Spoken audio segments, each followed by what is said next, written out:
শ্রাবন্তীর প্রাক্তন স্বামী হলেন বাবা, ছেলের সঙ্গে ছবি শেয়ার করে কি লিখলেন কৃষণরাজ। আপনাদের সবাইকে স্বাগত সিনে গসিপে। অভিনেত্রী শ্রাবন্তী চ্যাটার্জির দ্বিতীয় স্বামী সুপার মডেল কৃষণরাজ বাবা হয়েছেন।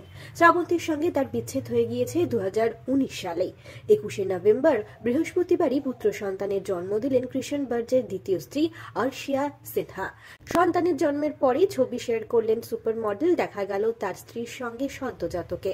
তবে হ্যাঁ, ছবি শেয়ার করলেও সদ্যজাতের মুখ কিন্তু লোকাননি, প্রকাশ্যে এনেছেন তার সন্তানের মুখ। দেখা গিয়েছে কৃষণের কোলে তার একরতিকে।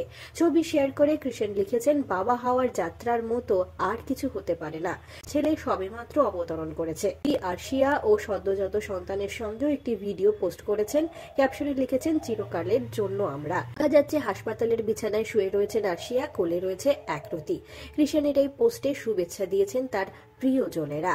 গত বছর 2023-এর জানুয়ারি মাসে পরিবারের পছন্দের পাত্রীর সঙ্গে আংটি বদল করেন। তারপর 2024 ফেব্রুয়ারিতেই তারা বিয়ের পিঁড়িতে বসেন। এবার তাদের কোলে এলো তাদের প্রথম সন্তান। প্রসঙ্গত আপনাদের জানিয়ে দিই, কৃষণের সঙ্গে আইনি বিয়ে করেছিলেন অভিনেত্রী শ্রাবন্তী চ্যাটার্জি।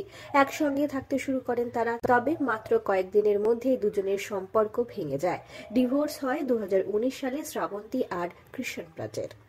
আমরা হলাম সিনে গসিপ। জুড়ে থাকুন আমাদের সঙ্গে, সাবস্ক্রাইব করুন আমাদের এই ইউটিউব চ্যানেলটি।